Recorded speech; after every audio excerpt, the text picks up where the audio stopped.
नमस्कार श्रोते हो. तुम्ही ऐकत आहात भाग्यविधाता भाग 30. विश्वजितची कार एका रिसॉर्ट समोर येऊन थांबली. रिसॉर्ट आड बाजूला असल्यामुळे या ठिकाणी पर्यटकांची जास्त वर्दळ नव्हती. ही जागा विश्वजितला अजिबात आवडली नव्हती, पण आरोहीचं मन मोडणं त्याच्या जीवावर आलं होतं. दोघेही गाडीतून उतरले. 20वा बाहेर बोर्ड लागला होता. दोघेही आतमध्ये गेले. रिसेप्शनिस्ट काउंटरवर एक मुलगा झोपा काढत होता. एक्सक्यूज मी, आम्हाला एक रूम हवी होती, विश्वजितने सांगितलं. तो मुलगा खडबडून जागा झाला. शक्यतो आमच्या हॉटेलमध्ये रूम या खालीच असतात. बोला, किती रूम हवे आहेत? त्याने विचारलं. विश्वजितने आरोहीकडे पाहिलं तर तिचं लक्ष आजूबाजूच्या गोष्टी पाहण्यामध्ये होतं. एक रूम, विश्वजितने सांगितलं. नाव काय तुमचं? त्या मुलाने विचारलं. Mister and missus Vishwajit Patil, विश्वजितने क्षणाचीही उसंत न घेता सांगितलं. तसे आरोहीने चमकून त्याच्याकडे पाहिलं. त्या मुलाने रूमची चावी दिली आणि दोघांना रूम दाखवली, जी वरच्या मजल्यावर होती. तुम्हाला जेवणाची ऑर्डर द्यायची असेल तर आत्ताच सांगा, त्या मुलाने विचारलं. विश्वजितने जेवणाची ऑर्डर दिली आणि दोघेही रूममध्ये आले. बऱ्याच दिवसापासून रूम बंद असल्यामुळे कुबट वास येत होता.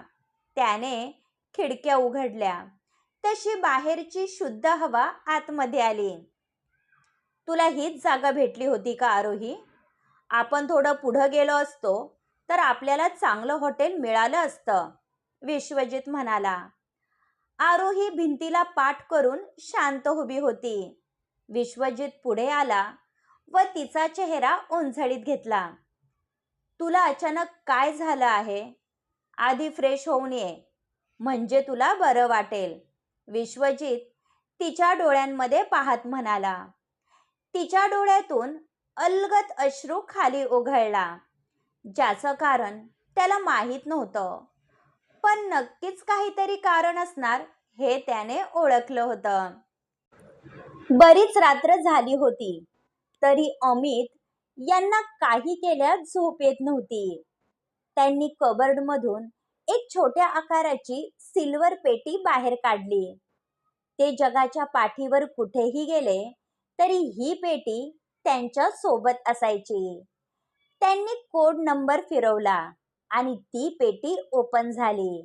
त्यामध्ये असलेला फोटो पाहून त्यांच्या डोळ्यामध्ये पाणी दाटून आलं. त्यांनी तो फोटो हातामध्ये घेतला आणि कितीतरी वेळ त्याच्याकडे प्रेमाने पाहत राहिले. बऱ्याच वर्षांपूर्वी त्यांच्या आयुष्यात एक वादळ आलं होतं. त्यातून बाहेर पडण्यासाठी ते कोणालाही न सांगता एकटेच बाहेर पडले होते. तिथे त्यांच्या आयुष्याला एक वेगळं वळण मिळालं होतं. ते आपलं संपूर्ण ऐश्वर्य सोडून त्या छोट्या जगात स्थायिक होणार होते. पण नियतीच्या मनात काहीतरी वेगळं होतं आणि त्यांना पुन्हा आपल्या खडतर आयुष्यामध्ये यावं लागलं होतं. पण हे करताना त्यांनी मागे कितीतरी आठवणी सोडल्या होत्या. त्या अजूनही मनाच्या कप्प्यामध्ये भरून ठेवल्या होत्या. त्यांच्या मोबाईलची रिंग वाजली तसे ते आपल्या विचारातून जागे झाले. हॅलो विश्वजित, कुठे आहेस तू? अजून आला कसा नाही? अमितने विचारले. आम्हाला उशीर झाला होता म्हणून आजची रात्र आम्ही इथेच थांबणार आहोत. तसं महाबळेश्वर म्हणावं तितकं वाईट नाही, विश्वजित म्हणाला. तू महाबळेश्वरमध्ये आहेस? अमितने विचारले. हो, तुम्हाला सांगितलं होतं ना, आम्ही डॉक्टरांची भेट घेण्यासाठी आलो होतो. आता आरोहीच्या सांगण्यावरून एका रिसॉर्टमध्ये थांबलो आहे. ही जागा मला अजिबात आवडली नाही, पण उशीर झाला होता म्हणून आम्ही स्टे केला, विश्वजितने सांगितलं. त्या रिसॉर्टचं नाव काय म्हणाला? अमितने विचारलं. काय नाव होतं? 1 मिनिट सांगतो. हा, विसावा. या ठिकाणी एक प्रकारची शांतता आहे आणि निसर्ग सौंदर्य विचारू नका. म्हणून मला ही जागा आवडली. चला, ठेवतो मी. अजून आमचं जेवण बाकी आहे. डॅडींना माझा निरोप द्या. Good night. विश्वजितने कॉल कट केला आणि त्यांच्या हातातील मोबाईल गळून पडला. विसावा. अमितच्या तोंडातून शब्द बाहेर पडले. तू अजून झोपला नाहीस? अमृता आतमध्ये आली. त्यांनी पटकन फोटो आतमध्ये ठेवला आणि पेटीला सेफ्टी लॉक लावला. आज पुन्हा तिची आठवण आली. बायको असताना परस्त्रीचा विचार करणं यासारखं दुसरं पाप नाही. पण तुला सांगून उपयोग नाही. तुझ्यासोबत लग्न करून मी खूप मोठी चूक केली आहे, ज्याचा मला नेहमी पश्चाताप होत राहील. अमृता त्यांना दूषणे देत म्हणाली. बास कर अमृता. टोमणे दिल्याशिवाय तुझा दिवस जात नाही का?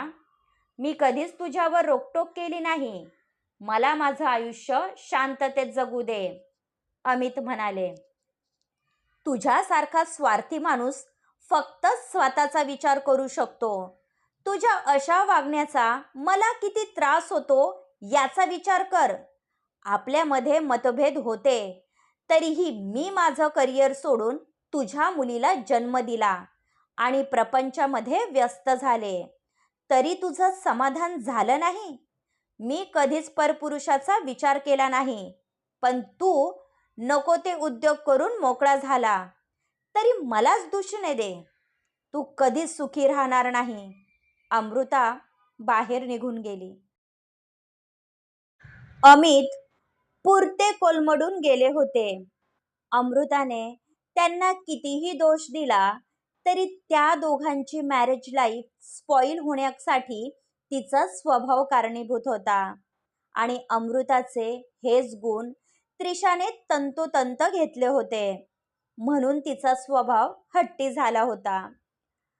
विश्वजितने अपेक्षा केली नव्हती त्यापेक्षा जेवण रुचकर आणि चविष्ट होतं.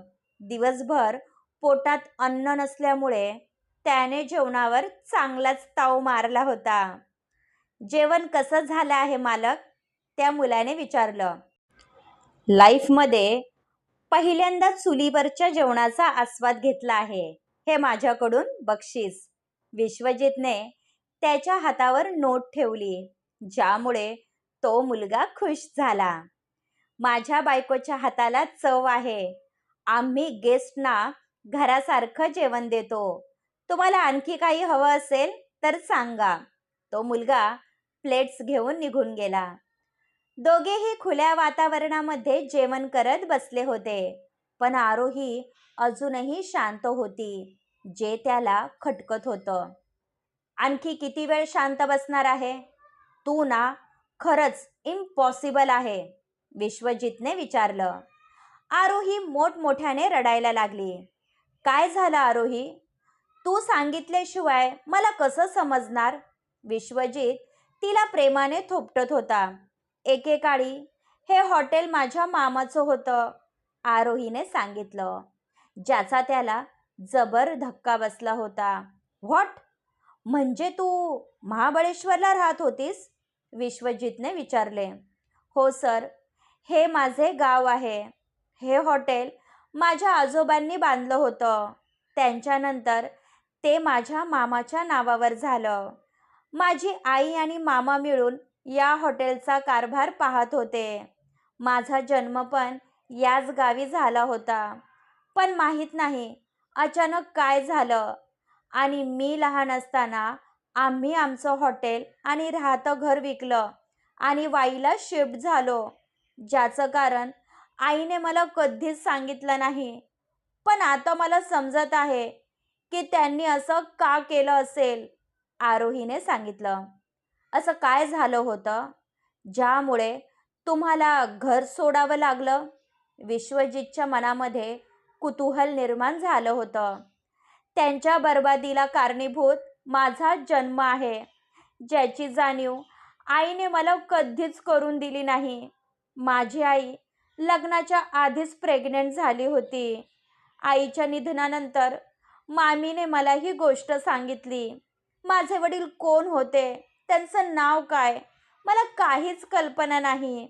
माझ्या वडिलांनी आईची फसवणूक केली होती.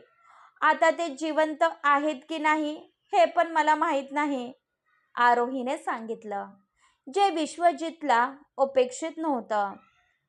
तुला तुझ्या वडिलांविषयी काहीतरी माहिती असेल ना, जेणेकरून आपण त्यांचा शोध घेऊ शकतो, विश्वजितने विचारले. मला काहीच कल्पना नाही. आई जिवंत असती तर तिने सांगितलं असतं. तिच्यासोबत माझी खरी ओळख नाहीशी झाली आहे. माझ्या मागे जे नाव आहे ते काल्पनिक आहे. किती अभागी आहे ना मी.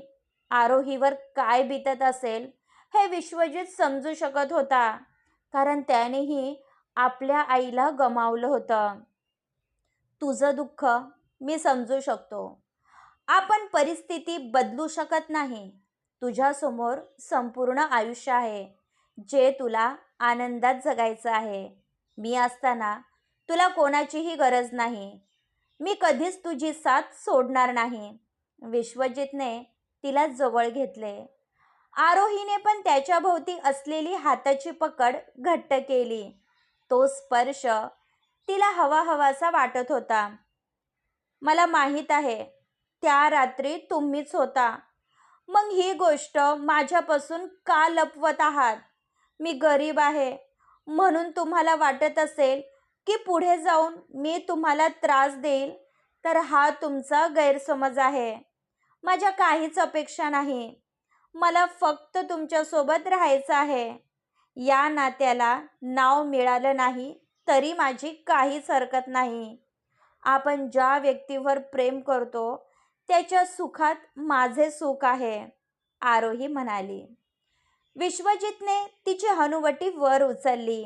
तिच्या डोळ्यांमध्ये त्याच्याविषयी असलेलं प्रेम स्पष्ट दिसत होतं.